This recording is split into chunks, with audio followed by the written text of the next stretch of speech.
கர்த்தருடைய பரிசுத்த நாமத்துக்கு ஸ்தோத்திரம். 2 நாளாகும் புஸ்தகத்தில் 20ஆம் அதிகாரத்தில் அந்த 15வது வசனத்தை நான் பார்க்கும் பொழுது, கடைசி பகுதியை வாசிக்கும் பொழுது, அதாவது நீங்கள் அந்த ஏராளமான கூட்டத்திற்கு பயப்படாமலும் கலங்காமலும் இருங்கள் என்று கர்த்தர் உங்களுக்கு சொல்லுகிறார். இந்த யுத்தம் உங்களுடையதல்ல, தேவனுடையது. இந்த யுத்தம் உங்களுடையதல்ல, தேவனுடையது. அதாவது தேவன் சொல்லுகிற காரியம் என்ன? ஜனத்துக்கு சொல்லுகிற காரியம். அதாவது இந்த ஏராளமான கூட்டத்துக்கு பயப்படாமலும் கலங்காமலும் இருங்க. யுத்தம் கர்த்தருடையது, அது உங்களுடையதல்ல. கர்த்தர் உங்களுக்காக யுத்தம் பண்ணுவார் என்று சொல்லி தேவன் சொல்லுகிறார். கர்த்தர் உங்களுக்கு சொல்லுகிறார் என்று சொல்லப்படுது. கர்த்தர் உங்களுக்கு சொல்லுகிற காரியம் என்ன? இந்த ஏராளமான கூட்டத்துக்கு பயப்படாமலும் கலங்காமலும் இருங்க.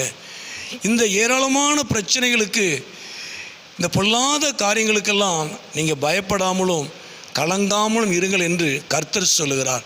காரணம், கர்த்தர் உங்களுக்காக யுத்தம் பண்ணுவார். கர்த்தர் நாமத்துக்கு மகிமை உண்டாவதாக.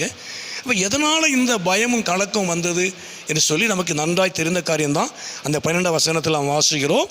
ஆகவே யோசபாத்துக்கும் அவருடைய ஜனங்களுக்கும் 3 விதமான கூட்டங்கள் எதிராய் கடந்து வந்தது.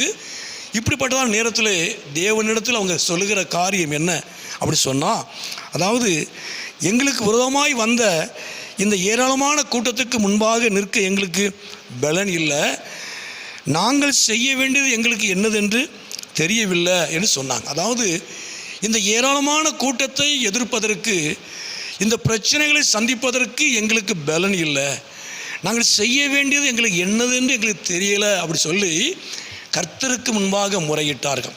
தேவனுக்கு முன்பாக, ஆண்டவரே, இந்த பிரச்சனையை சந்திப்பதற்கு, இதை மேற்கொள்வதற்கு எங்களுக்கு போதுமான பலன் அல்ல, நாங்கள் என்ன செய்யணும் அப்படின்னு எங்களுக்கு எந்த வழியும் தெரியலை, நாங்கள் என்ன செய்யணும், எப்படி நடக்கணுங்க எங்களுக்கு ஒன்றுமே தெரியலை என்று சொல்லி கர்த்தருக்கு முன்பாக அவங்க முறையிட்டார்கள்.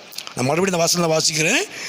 நாங்கள் செய்ய வேண்டியது இன்னதென்று எங்களுக்கு தெரியலை, நாங்கள் என்ன செய்யணும் அப்படின்னு எங்களுக்கு தெரியலை, எங்களுக்கு பலன் இல்லை ஆண்டவரேன்னு சொல்லி கர்த்தரிடத்தில், தேவனிடத்தில் முறையிட்டார்கள். தேவன் உடனே சொன்னார், இந்த ஏராளமான கூட்டத்திற்கு நீங்கள் பயப்படாமலும் கலங்காமலும் இருங்க, கர்த்தர் உங்களுக்காக யுத்தம் பண்ணுவார் என்று ஆண்டவர் சொன்னார். உண்மையாகவே இந்த நாட்களில் தொடர்ந்து கீழே வாசிக்கிறோம். தேவன் அவர்களுக்காய் யுத்தம் பண்ணினார். அவர்களுக்கு நல்ல ஒரு இளைப்பாறுதலை, சந்தோஷத்தை, சமாதானத்தை கர்த்தர் கொடுத்தார். காரணம் என்ன? நம்ம தேவ சமூகத்தில், ஆண்டவரே, எனக்கு பலன் இல்லை, நான் என்ன செய்யணுங்கிற எனக்கு தெரியல ஆண்டவரே, நான் எப்படி இந்த பிரச்சனையை மேற்கொள்ளுங்கிற எனக்கு தெரியலை, நான் என்ன பண்ணணுங்கிற எனக்கு தெரியலை, எனக்கு வழி தெரியலைன்னு சொல்லும் பொழுது கர்த்தர் உங்களுக்காக யுத்தம் பண்ணுவார். கர்த்தர் உங்களுக்குன்னு ஒரு வழியை திறப்பார். போதுமான சமாதானத்தை, சந்தோஷத்தை கர்த்தர் உங்களுக்கு தருவார். உங்களுக்குள் இருக்கிற எல்லா விதமான பயத்தையும் கலக்கத்தையும் கர்த்தர் மாற்றுவார். கர்த்தர் உங்களை ஆசீர்வதிப்பார். ஜெபம். எங்களை அதிகமாக நேசிக்கிற நல்ல பிதாவே, அருமையான ஆண்டவரே, இந்த நேரத்துக்கு ஸ்தோத்திரம். இந்த சத்தத்தை கேட்டுக்கொண்டு அருமையான பிள்ளைகளை, குடும்பங்களை கர்த்தர் ஆசீர்வதிப்பீராக. ஆண்டவர், எந்த காரியத்தை நிமித்தமும் பயத்தோடு கலக்கத்தோடு இருக்கிறார்களோ, என் தேவன் தாமே இந்த நேரத்தில் எல்லா பயத்தையும் கலக்கத்தையும் கர்த்தர் மாற்றும். நீரே உம்முடைய ஜனத்துக்காய் வழியில் திறக்கிறவர், யுத்தம் பண்ணுகிறவர், கிரியை செய்கிறவர். அருமையான நம்முடைய பிள்ளைகளை கர்த்தர் ஆசீர்வதியும், அப்படி நாமத்தை மகிமைப்படுத்தும், எல்லா பயத்தையும் கலக்கத்தையும் மாற்றும்.